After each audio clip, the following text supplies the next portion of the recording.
Good morning बच्चों, मेरा नाम रिंकी सिंह है। मैं जीजीआईसी होशियारपुर सेक्टर 51 नोएडा में रसायन विज्ञान के पद पर कार्यरत हूँ। मैं आज आप लोगों को सॉल्यूशन पढ़ाऊँगी। बच्चों, इस टॉपिक में हम लोग इस चैप्टर में सॉल्यूशन पढ़ेंगे, जिसमें पहला टॉपिक रहेगा आपका डिफिनीशन ऑफ सॉल्यूशन और दूसरा रहेगा कंसंट्रेशन ऑफ सॉल्यूशन, विलयन की सांद्रता। विलयन की सांद्रता को जानने के लिए हमारे पास कई पद हैं, जिसको जानने के लिए पहला मास परसेंटेज, इसको हिंदी में बोलेंगे द्रव्यमान प्रतिशत। दूसरा वॉल्यूम परसेंटेज, हिंदी में आयतन प्रतिशत।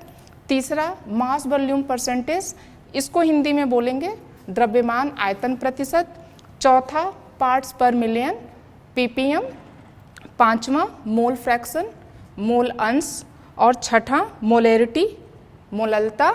और सातवां मोलेलिटी, इसको हम लोग बोलेंगे हिंदी में मोललता।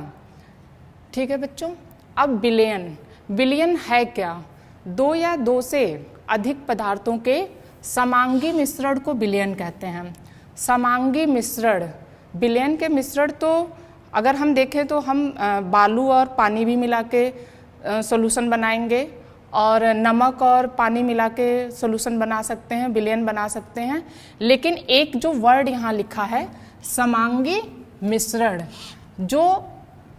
जो विलयन बनेगा समांगी मिश्रण में, उसमें विलयन के प्रत्येक भाग का संगठन जो समान हो। जैसे अगर हमने नमक और पानी का विलयन लिया है, तो उसमें अगर हम एक कांच के ग्लास में नमक और पानी का सॉल्यूशन बनाते हैं, तो हम देखेंगे कि वो पूरे कांच के ग्लास में पूरा एक जैसा दिख रहा है, ऊपर भी और नीचे भी। तो उसको कहेंगे कि समांगी मिश्रण। अगर हमने बालू और पानी का मिश्रण लिया है, उसका हमने सॉल्यूशन बनाया, तो हम देखेंगे कि बालू नीचे कांच के ग्लास में नीचे बैठा हुआ है, तो वो समांगी नहीं है। तो विलयन क्या कहलाता है? वो ये कहलाता है कि समांगी मिश्रण के प्रत्येक भाग का संगठन समान होना चाहिए। जैसा अगर हम नमक और पानी का घोल बनाएंगे, तो हमें पूरे ग्लास में एक जैसे वो सॉल्यूशन दिखेगा। एग्जाम्पल्स इसके हैं नमक पानी का विलयन, दूसरा है शक्कर और पानी का विलयन। समांगी मिश्रण में जो अवयव अधिक मात्रा में होते हैं, जैसे हमने अगर नमक और पानी का विलयन लिया, तो अगर हमने पानी अधिक मात्रा में लिया है, नमक कम मात्रा में लिया है, तो समांगी मिश्रण में जो अवयव अधिक मात्रा में होता है उसे विलायक, और तथा जो कम मात्रा में होता है उसे विलेय कहते हैं।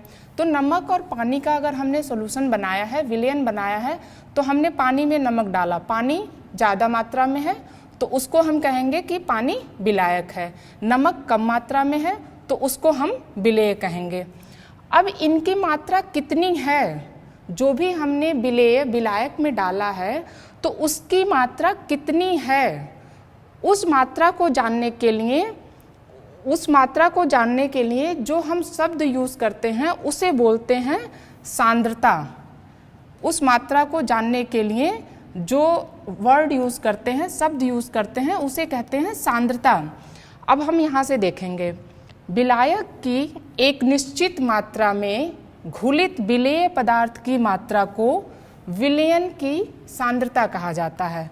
कि किसी विलायक में हमने कितनी मात्रा में विलेय को डाला है, विलेय पदार्थ को, तो जो मात्रा है वो उस विलयन की सांद्रता कहलाती है। जो विलायक की एक निश्चित मात्रा में घुलित विलेय पदार्थ की मात्रा विलयन की सांद्रता कहलाती है। अब इस सांद्रता को व्यक्त करने के लिए कई महत्वपूर्ण सांद्रता के पद हैं, जैसे कि पहला द्रव्यमान प्रतिशत। नाम से आपको दिख रहा है द्रव्यमान प्रतिशत, मास परसेंटेज। इसमें हम देखेंगे कि 100 ग्राम विलयन, अगर हमने विलयन 100 ग्राम लिया है, 100 ग्राम विलयन में उपस्थित विलेय की मात्रा को द्रव्यमान प्रतिशत कहते हैं। 100 ग्राम विलयन में उपस्थित विलेय की मात्रा, जो विलेय की मात्रा रहेगी वो भी ग्राम में रहेगी। जैसे कहीं हमारा यहाँ दिख रहा है द्रव्यमान, तो द्रव्यमान अगर विलयन ग्राम में है तो विलेय की मात्रा भी ग्राम में रहेगी। 100 ग्राम विलयन में उपस्थित विलेय की मात्रा को द्रव्यमान प्रतिशत कहते हैं। इसका फॉर्मूला हम लिखें तो कैसे लिखेंगे? विलेय का द्रव्यमान प्रतिशत इज इक्वल विलेय का द्रव्यमान बटा विलयन का द्रव्यमान गुणे 100। अब इस भार प्रतिशत को हम किससे प्रदर्शित कर सकते हैं? भार प्रतिशत मीन्स द्रव्यमान प्रतिशत। द्रव्यमान प्रतिशत बोलिए, भार प्रतिशत बोलिए या मास परसेंटेज बोलिए, इसे हम दिखाते हैं W/W भी कहा जाता है। हम इसका एक एग्जाम्पल आप लोगों को बताते हैं कि द्रव्यमान प्रतिशत निकालना कैसे है। अब यहाँ एक एग्जाम्पल लिया कि 15 ग्राम NaCl को 150 ग्राम जल में घोला गया है। NaCl का द्रव्यमान प्रतिशत ज्ञात करो। 15 ग्राम NaCl है और 150 ग्राम जल है। तो अभी मैंने इसके पहले आपको क्या बताया कि विलेय कौन है? जो कम मात्रा में है। तो 15 ग्राम NaCl कम मात्रा में है और 150 ग्राम जल अधिक मात्रा में है। तो NaCl जो है वो विलेय हुआ और जल क्या हुआ? विलायक हुआ। तो जो घुलित NaCl है वो विलेय की मात्रा क्वेश्चन में हमारा दिया हुआ है 15 ग्राम। फिर इसी तरह से जब जल आया, जल क्या है? विलायक। तो जल की मात्रा 150 ग्राम। अब विलयन का द्रव्यमान क्या होगा? विलयन क्या होता है? विलयन होता है विलेय प्लस विलायक। विलयन क्या होता है? जिसमें विलेय और विलायक दोनों की मात्राएं होती हैं। तो हमें इस क्वेश्चन से यहाँ से पता चल गया विलेय की मात्रा दी है 15 ग्राम, विलायक की मात्रा दी हुई है 150 ग्राम। इन दोनों को अगर हम ऐड कर दें तो हमें विलयन का द्रव्यमान मिल जाएगा। तो विलयन का द्रव्यमान के लिए 150 प्लस 15 इज इक्वल 165 ग्राम। हमें निकालना है NaCl का द्रव्यमान प्रतिशत। हमने फॉर्मूला लिख लिया, NaCl का द्रव्यमान प्रतिशत इज इक्वल विलेय का द्रव्यमान बाई विलयन का द्रव्यमान इंटू 100 इज इक्वल विलेय का द्रव्यमान 15 ग्राम, विलयन का द्रव्यमान 165 इंटू 100 और इसको कैलकुलेट करने पे जो द्रव्यमान प्रतिशत आया NaCl का वो 9.09%, जिसको हम W/W से भी प्रदर्शित कर सकते हैं। अब यहाँ आएंगे 10% W/W यूरिया। अगर ऐसे कहीं लिखा हुआ है तो इसका मतलब क्या है कि यूरिया उस सॉल्यूशन में जिसमें बना हुआ है वो कितना है। तो पहली बात तो W/W लिखा हुआ है तो इसका मतलब क्या है? द्रव्यमान प्रतिशत। 10% यूरिया का मतलब क्या है? 10 ग्राम यूरिया है, 10 ग्राम यूरिया है 100 ग्राम विलयन में। इतनी सी ही चीज़ें लिखी हुई हैं। क्या लिखा हुआ है?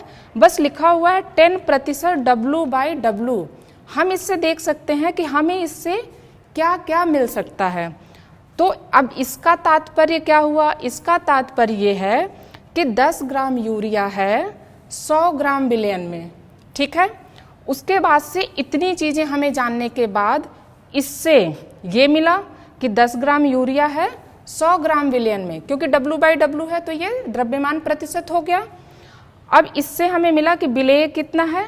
10 ग्राम, विलयन कितना है? 100 ग्राम। और अगर विलयन और विलेय की मात्रा हमें पता चल गई तो हम विलायक की मात्रा निकाल सकते हैं कि 100 - 10 इज इक्वल 90 ग्राम। तो लिखी गई थी कितनी चीज़ें द्रव्यमान प्रतिशत में? बस ये लिखा है कि 10% W/W। इसको हम बोल सकते हैं 10% द्रव्यमान प्रतिशत यूरिया का। और इतनी चीज़ें लिखने से हम कितनी चीज़ें जान गए कि 10 ग्राम यूरिया है 100 ग्राम विलयन में, फिर 10 ग्राम यूरिया 100 ग्राम विलयन में तो विलेय की मात्रा 10 ग्राम, विलयन की मात्रा 100 ग्राम। और विलायक कैसे निकालेंगे? विलयन माइनस विलेय करके, तो 100 - 10 इज इक्वल टू 90 ग्राम। जो दूसरी सांद्रता की जो दूसरी इकाई है, सॉल्यूशन की सांद्रता की जो दूसरी इकाई है जिससे हम सांद्रता का पद ज्ञात कर सकते हैं, दूसरा है आयतन प्रतिशत। हमने पहले में देखा कि वहाँ लिखा था द्रव्यमान प्रतिशत, तो द्रव्यमान को मास परसेंटेज यानी कि W/W से दिखा सकते हैं। और ये है आयतन। आयतन को हम किससे डिनोट करते हैं? V से। तो जब V से डिनोट करते हैं तो ये V/V से हम दिखाएंगे क्योंकि विलेय का भी आयतन हम लेंगे और विलयन का भी आयतन। जैसे द्रव्यमान प्रतिशत में हमने क्या लिया, विलेय का द्रव्यमान लिया और विलयन का द्रव्यमान लिया, इसलिए उसको W/W से, और जब आयतन प्रतिशत में हम आएंगे तो इसको हम V/V से दिखाएंगे। इसमें क्या है, 100 इकाई आयतन विलयन में उपस्थित विलेय के इकाई आयतनों की संख्या को आयतन प्रतिशत कहते हैं। ये सेम वैसे ही है बच्चों जैसे द्रव्यमान प्रतिशत है। अब इसमें देखेंगे आयतन प्रतिशत इज इक्वल विलेय का आयतन बाई विलयन का आयतन इंटू 100। इसका भी एक एग्जाम्पल आपको बताते हैं। 20 ml एथेनॉल 160 ml जल में घुला हुआ है। एथेनॉल का आयतन प्रतिशत ज्ञात करना है। अब यहाँ भी 20 ml एथेनॉल 160 ml जल, इसमें हम देखेंगे कि जो एथेनॉल लिखा हुआ है 20 ml एथेनॉल ये कम मात्रा में है और 160 ml जल ये अधिक मात्रा में है। तो जो कम मात्रा में है वो क्या है, विलेय है। तो विलेय हमने यहाँ लिख दिया हल में, विलेय क्या है, एथेनॉल का आयतन 20 ml। फिर हम आ गए विलायक, जल अधिक मात्रा में है तो यहाँ से जल विलायक हुआ। तो विलायक का आयतन इज इक्वल 160 ml। फिर नेक्स्ट विलयन का आयतन, विलयन का आयतन फिर कैसे निकालेंगे, दोनों को ऐड करके, क्योंकि विलयन विलेय और विलायक से मिलकर बना होता है। तो 20 ml प्लस 160 को हमने ऐड किया तो 180 ml आ गया विलयन का आयतन। अब इसका आयतन प्रतिशत निकालने के लिए हमने फॉर्मूला अप्लाई किया। यहाँ से विलेय का आयतन 20 और विलयन का आयतन हमारा यहाँ आ गया 180 इंटू 100 और कैलकुलेट करने पे आया 11.11%। अब इसी तरह से जैसे W/W का तात्पर्य बताया, आयतन प्रतिशत में भी ऐसे ही चलेगा। 0.5% V/V, इसका तात्पर्य क्या है, इसका तात्पर्य ये है कि 0.5 ml विलेय किस में मिला हुआ है, 100 ml विलयन में। तो विलायक क्या हो जाएगा, 100 माइनस 0.5 और निकालेंगे तो विलायक की मात्रा 99.5 ml आएगा। ये सेम वैसे ही है जैसे द्रव्यमान प्रतिशत था, उसमें मास का हमने ध्यान रखा और यहाँ आयतन प्रतिशत में यहाँ पे आयतन का ध्यान रखेंगे। फिर तीसरा टॉपिक जो आता है विलयन की सांद्रता ज्ञात करने के लिए, जो तीसरी इकाई है वो है द्रव्यमान आयतन प्रतिशत। अभी तक द्रव्यमान प्रतिशत था, फिर आयतन प्रतिशत आया, अब तीसरा आ गया द्रव्यमान आयतन प्रतिशत। द्रव्यमान आयतन प्रतिशत यानी कि विलेय का द्रव्यमान और विलयन का आयतन। तो विलेय का द्रव्यमान W और आयतन V, W/V से इस सांद्रता को डिनोट करेंगे। तो इसमें इसकी जो डिफिनीशन हम क्या लिखेंगे, 100 इकाई आयतन विलयन में, क्योंकि इसमें हम विलयन का आयतन पढ़ रहे हैं। तो 100 इकाई आयतन विलयन में घुले हुए विलेय के द्रव्यमान, आयतन नहीं क्योंकि हम यहाँ क्या पढ़ रहे हैं, द्रव्यमान। तो 100 इकाई आयतन विलयन में घुले हुए विलेय के इकाई द्रव्यमानों की संख्या को द्रव्यमान आयतन प्रतिशत कहते हैं। इसके नाम से और इसके डिफिनीशन से आप इसका फॉर्मूला लिख सकते हैं। विलेय का द्रव्यमान आयतन प्रतिशत इज इक्वल विलेय का द्रव्यमान बाई विलयन का आयतन इंटू 100। अब इसका एक एग्जाम्पल यहाँ पे देते हैं। 20 ग्राम शर्करा को जल में घोलकर 250 ml विलयन बनाया गया। विलेय का द्रव्यमान प्रतिशत ज्ञात करो। 20 ग्राम शर्करा ये विलेय है, तो विलेय का द्रव्यमान कितना दिया हुआ है, 20 ग्राम। फिर 250 ml विलयन, ये विलयन का आयतन हो गया 250 ml। अब इसके सूत्र से हम द्रव्यमान आयतन प्रतिशत निकालेंगे। द्रव्यमान आयतन प्रतिशत इज इक्वल 20/250 इंटू 100 और कैलकुलेट करेंगे तो 8% W/V। इसमें सबसे ध्यान देने वाली चीज़ ये है, द्रव्यमान आयतन प्रतिशत में जब हम विलेय का द्रव्यमान और विलयन का आयतन इसकी जो भी वैल्यू होगी हम उसकी यूनिट लिखेंगे, तो या तो ये दोनों CGS पद्धति में हो ऊपर नीचे, या तो दोनों MKS पद्धति में हो। दोनों की यूनिट सेम पद्धति में होनी चाहिए। अगर नहीं है, अगर ये ग्राम में है, ये लीटर में है, तो आप इसको ml में चेंज करेंगे। ये kg में है, ये ml में है, तो इसको हम ग्राम में चेंज करेंगे। सबसे इम्पॉर्टेंट इसका यही है कि हमारी ये जो यूनिट है वो CGS या MKS पद्धति दोनों में, विलेय का द्रव्यमान और विलयन का आयतन दोनों में सेम होना चाहिए। सांद्रता ज्ञात करने की जो चौथा पद है वो है पार्ट्स पर मिलियन। विलयन की सांद्रता ज्ञात करने के लिए जो चौथा है वो है पार्ट्स पर मिलियन। जैसा कि नाम से लिखा हुआ है, आपको नाम से पता चलेगा कि पार्ट्स पर मिलियन। इसको ppm में दिखाते हैं। मिलियन का मतलब क्या होता है? 1 मिलियन का मतलब 10 लाख। तो 10 लाख में अब हम इसको ऐसे आपको बताते हैं, किसी विलेय पदार्थ के भागों की वह संख्या, किसी विलेय पदार्थ के जो विलेय है के भागों की वह संख्या जो किसी विलयन के 10 की पावर 6 यानी कि 1 मिलियन यानी कि 10 लाख किसी विलयन के 10 पावर 6 भागों में उपस्थित है। तो पार्ट पर मिलियन इज इक्वल विलेय का द्रव्यमान बटा विलयन का द्रव्यमान गुणे 10 की पावर 6। ये जो ppm है इसके द्वारा हम कौन से सॉल्यूशन के कौन से विलयन की सांद्रता निकालते हैं? जो ppm है इससे हम कौन से सॉल्यूशन की सांद्रता निकालते हैं? इससे जो सॉल्यूशन बहुत डाइल्यूट होता है इसके द्वारा अत्यंत तनु विलयनों की सांद्रता, तनु विलयनों का मतलब जिसमें विलेय की मात्रा बहुत ही कम हो, इसके द्वारा अत्यंत तनु विलयनों की सांद्रता, जैसे जल की कठोरता, जल में Cl2 की मात्रा, वायुमंडल में प्रदूषकों की मात्रा को व्यक्त करते हैं। जो ये सांद्रता है, ये जो सांद्रता की इकाई है जिससे हम निकालते हैं, इससे बहुत ही तनु विलयन की सांद्रता निकालते हैं।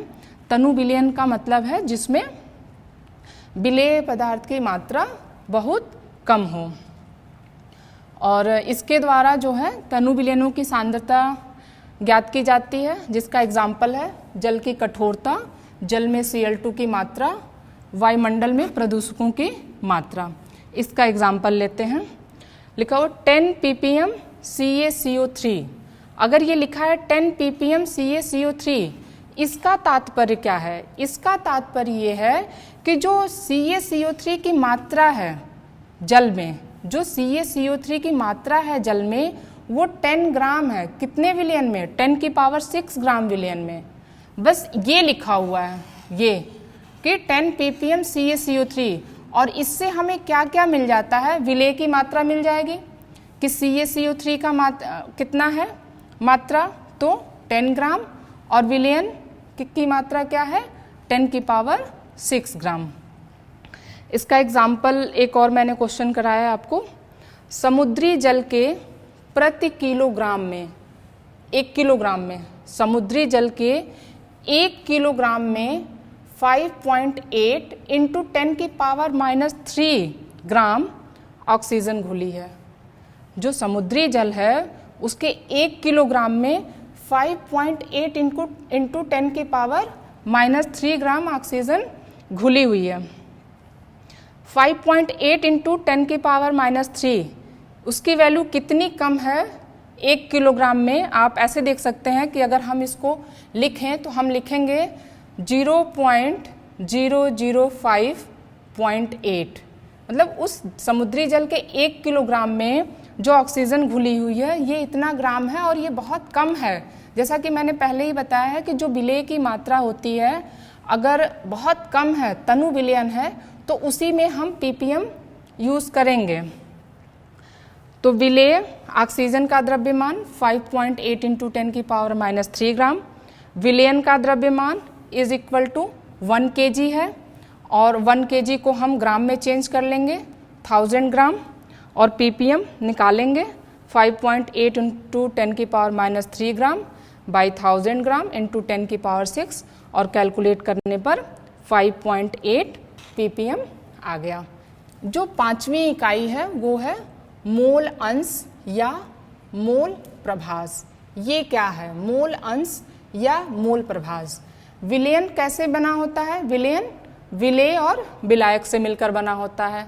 तो जो विलेय की मात्रा है और जो विलायक की मात्रा है उसका कितना कितना अंश उस विलयन में है, जो विलयन बना हुआ है उसके सापेक्ष विलेय की कितनी मात्रा है और उस विलयन के सापेक्ष विलायक की कितनी मात्रा है, उनको जानने के लिए हम मोल अंश की यूनिट को यूज करते हैं। विलयन में उपस्थित विलेय या विलायक के मोलों की संख्या और विलयन में उपस्थित कुल मोलों की संख्या के अनुपात को क्रमशः विलेय या विलायक का मोल प्रभाज कहते हैं। यदि यहाँ से हम मान लेते हैं कि विलयन में विलेय की मात्रा स्मॉल n और विलायक के मोलों की संख्या कैपिटल N है। विलयन में विलेय के मोलों की संख्या स्मॉल n और विलायक के मोलों की संख्या कैपिटल N है, तो विलेय का मोल प्रभाज क्या होगा? पहले मोल प्रभाज क्या है, क्या बताया मैंने कि जो मोल प्रभाज है वो ये है कि जो विलयन है उसमें विलेय की मोलों की संख्या कितनी है और जो विलयन है उसमें विलायक के मोलों की संख्या कितनी है। जितनी इनकी संख्या है उसके विलयन के अनुपात से जो हम निकालेंगे वो होगा विलेय का मोल प्रभाज, और अगर हमने विलायक का मोलों की संख्या से विलयन के कुल मोलों की संख्या का अनुपात निकाला तो हो जाएगा विलायक का मोल प्रभाज। तो यहाँ से मान लिया कि विलेय के मोलों की संख्या स्मॉल n और विलायक के मोलों की संख्या कैपिटल N, तो विलेय का मोल प्रभाज, मोल प्रभाज को अगर विलेय का मोल प्रभाज है तो हमने x1 नाम दिया है, विलेय के मोलों की कुल संख्या बाई कुल मोलों की संख्या। कुल मोलों की संख्या में क्या? विलेय और प्लस विलायक दोनों के मोलों की संख्या। अगर विलेय का मोल प्रभाज है, यहाँ अगर विलेय का मोल प्रभाज हमें निकालना है तो हमारा ऊपर रहेगा विलेय के मोलों की संख्या और बटा विलयन के मोलों की संख्या, और विलयन के मोलों की संख्या कैसे रहेगी? विलेय प्लस विलायक के मोलों की संख्या। विलेय के मोलों की संख्या को हमने स्मॉल n माना है, तो small n by n plus n, ये टोटल क्या है? विलयन के मोलों की संख्या यानी कि कुल मोलों की संख्या, यानी कि विलेय प्लस विलायक के मोलों की संख्या। फिर अगर हमने विलायक का मोल प्रभाज लिया तो विलायक का मोल प्रभाज अगर हमें निकालना है, हमने इसको x2 मान लिया, तो विलायक के मोलों की संख्या को ऊपर रखेंगे और बाई कुल मोलों की संख्या। कुल मोलों की संख्या मतलब विलयन के मोलों की संख्या, विलयन के मोलों की संख्या मतलब विलेय प्लस विलायक के मोलों की संख्या जो स्मॉल n और कैपिटल N है। तो विलायक का मोल प्रभाज विलायक के मोलों की संख्या कैपिटल N बाई कुल मोलों की संख्या small n plus capital N। अगर x1 और x2 को ऐड कर दिया, x1 और x2 को ऐड कर दिया विलेय का मोल प्रभाज और विलायक का मोल प्रभाज, तो अगर हमने इसको ऐड किया तो टोटल हमारा 1 आएगा। इसका मतलब क्या है कि किसी भी विलयन में जो हम उसका मोल फ्रैक्शन निकालते हैं, मोल प्रभाज निकालते हैं, वो हमेशा उन दोनों का योग, अगर तीन भी विलयन, इस विलयन में अगर तीन भी विलेय विलायक तीन होते, तीन पदार्थों का अगर मिश्रण होता, x1 x2 x3 होता, तो भी मोल प्रभाज 1 ही आता, मोल प्रभाज टोटल 1 ही आता विलयन का। अर्थात किसी विलयन के सभी घटकों के मोल प्रभाजों का योग सदैव 1 होता है। इसको एग्जाम्पल से समझते हैं बच्चों। 92 ग्राम एथिल एल्कोहल और 72 ग्राम जल का हमने एक विलयन बनाया और इस विलयन में एथिल एल्कोहल का मोल प्रभाज और जल के मोल प्रभाज दोनों की हमें गणना करनी है। 92 ग्राम एथिल एल्कोहल और 72 ग्राम जल का विलयन बनाया और इनमें दोनों का, एथिल एल्कोहल का उस विलयन में मोल प्रभाज की गणना और जल के मोल प्रभाज की गणना उस विलयन में हमें करनी है। तो सबसे पहले हमें इनका क्या जानना है, एथिल एल्कोहल के भी मोलों की संख्या जाननी है और जल के भी मोलों की संख्या हमें जाननी है। और मोलों की संख्या के लिए आप लोग फॉर्मूला जानते हैं कि N is equal to W/M, यानी कि मोल इज इक्वल द्रव्यमान बटे अणुभार। तो अब एथिल एल्कोहल का अणुभार अगर हमें निकालना है तो C2H5OH एथिल एल्कोहल का पहले तो फॉर्मूला लिखेंगे और उसके बाद से अगर हमें इसका अणुभार निकालना है तो आपको पता है कि कार्बन का अणुभार 12 होता है। तो चूंकि यहाँ 2 कार्बन है तो 12 दूना 24। फिर इसी तरह से हमारे पास एक ऑक्सीजन है, ऑक्सीजन का अणुभार होता है 16 और हाइड्रोजन का होता है 1 और 5 1 6 हाइड्रोजन है। तो इन सब का योग 46। तो जो एथिल एल्कोहल का अणुभार आया वो 46। अब इसी तरह से जल का अणुभार हमें निकालना पड़ेगा। तो जल का अणुभार 2 मॉलिक्यूल होते हैं, हाइड्रोजन के 2 एटम होते हैं और एक ऑक्सीजन का होता है। तो ऑक्सीजन का अणुभार 16 और हाइड्रोजन का 2 और 16 + 2 करेंगे तो जल का अणुभार आ गया 18। और जो मोलों की संख्या निकालनी है वो कैसे निकालनी है, एथिल एल्कोहल के मोलों की संख्या। मोलों की संख्या निकालने के लिए W/M यानी कि द्रव्यमान बटे अणुभार। इस क्वेश्चन में हमें द्रव्यमान दिया हुआ है, हम एथिल एल्कोहल का निकाल रहे हैं, हमें यहाँ द्रव्यमान दिया हुआ है 92 और इसका अणुभार हमने निकाला 46। अब इसको जब हमने डिवाइड किया तो एथिल एल्कोहल के मोलों की संख्या आ गई 2 मोल। जल के मोलों की संख्या, जल के मोलों की संख्या हमने N2 मान लिया और जल का द्रव्यमान दिया हुआ है 72 ग्राम। W/M होता है मोलों की संख्या निकालने के लिए W/M। तो जल के मोलों की संख्या यहाँ इसका द्रव्यमान 72 और अणुभार 18, तो 72/18 करेंगे, डिवाइड करने पे 4 मोल आ जाएंगे। तो ये तो हमारे एथिल एल्कोहल और जल के मोलों की संख्या हुई उस विलयन में। अब हम देखेंगे हमें निकालना है मोल प्रभाज, एथिल एल्कोहल का मोल प्रभाज और जल का मोल प्रभाज। तो एथिल एल्कोहल का मोल प्रभाज निकालने के लिए हमें ऊपर किसके मोलों की संख्या लिखनी है, एथिल एल्कोहल के मोलों की संख्या लिखनी है। तो और एथिल एल्कोहल के मोलों की संख्या हमारी क्या आई 2 मोल, तो हमने लिख दिया 2 मोल। और नीचे किसके मोलों की संख्या लिखनी है, दोनों के, विलेय प्लस विलायक मीन्स विलयन के मोलों की संख्या। तो N1/N1 + N2, N1 क्या है, एथिल एल्कोहल का मोल प्रभाज निकाल रहे हैं, इसलिए एथिल एल्कोहल का ही मोलों की संख्या यहाँ लिखेंगे और बाई कुल मोलों की संख्या।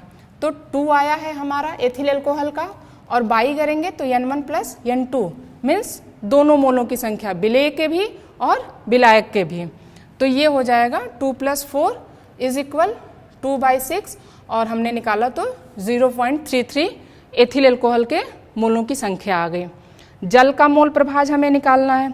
अगर जल का मोल प्रभाज निकालना है तो हमें ऊपर जल के ही मोलों की संख्या लिखनी है।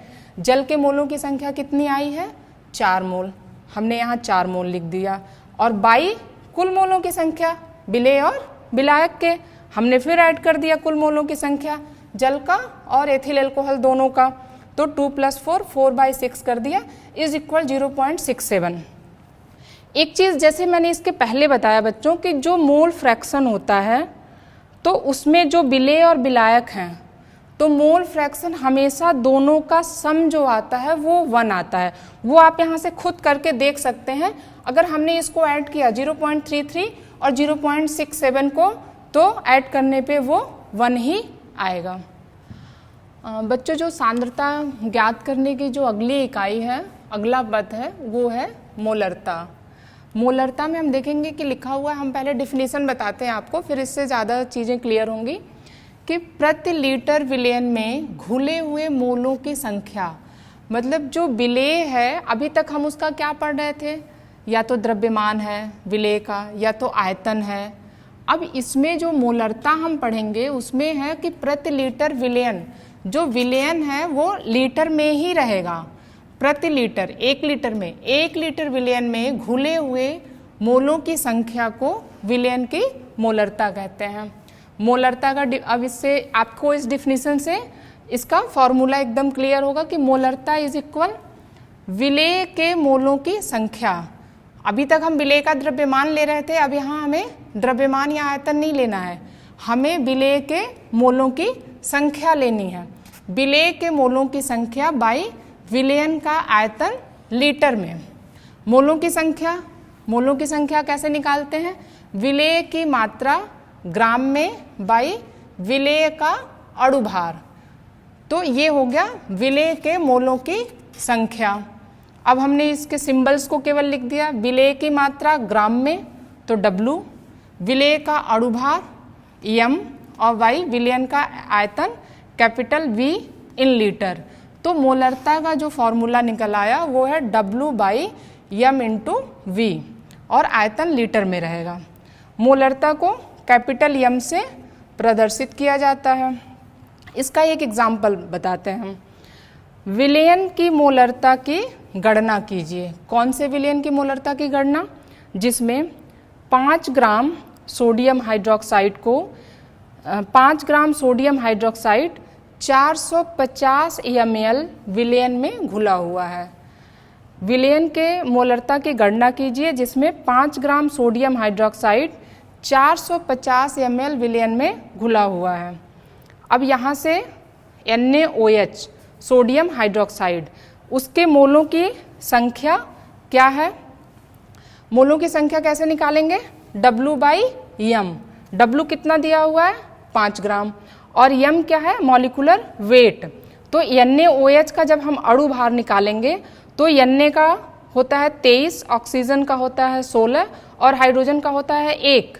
तो इन सबको जोड़ने पर हमारा जो सोडियम हाइड्रोक्साइड है उसका अणुभार हो जाता है 40।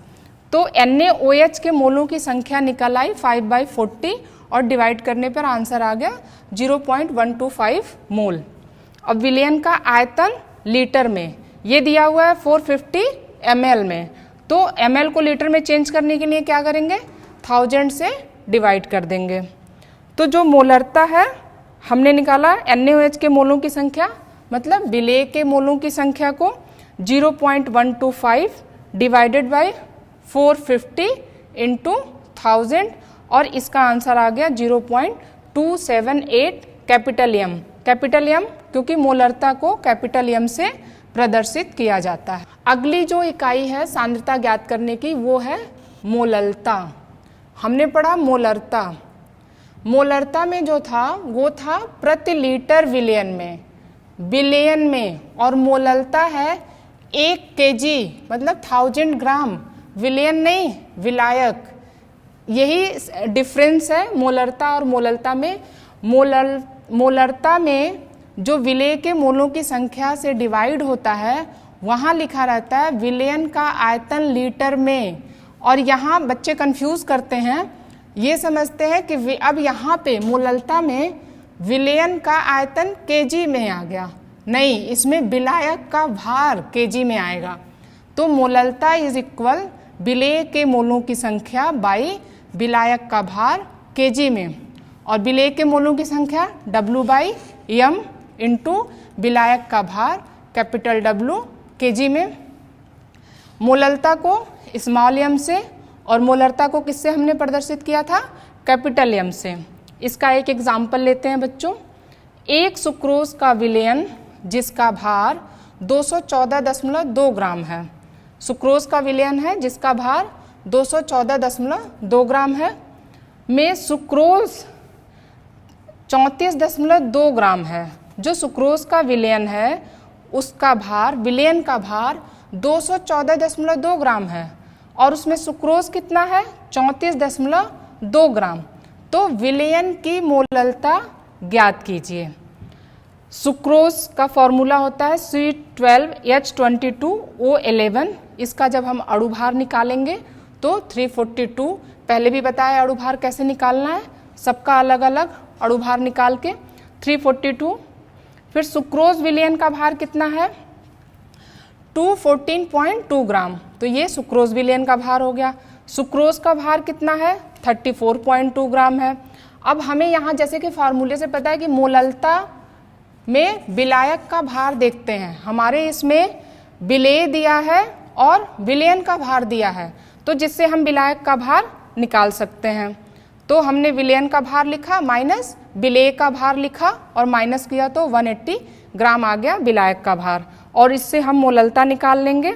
मोललता इज इक्वल विलेय के मोलों की संख्या बाई विलायक का भार केजी में और W/m बाई कैपिटल W, और सबकी हमने यूनिट्स जो भी है वैल्यू यूनिट्स की वो हमने यहाँ से पुट कर दी और इसके बाद से डिवाइड करने के बाद 0.55 मोलल आ गया इसका आंसर।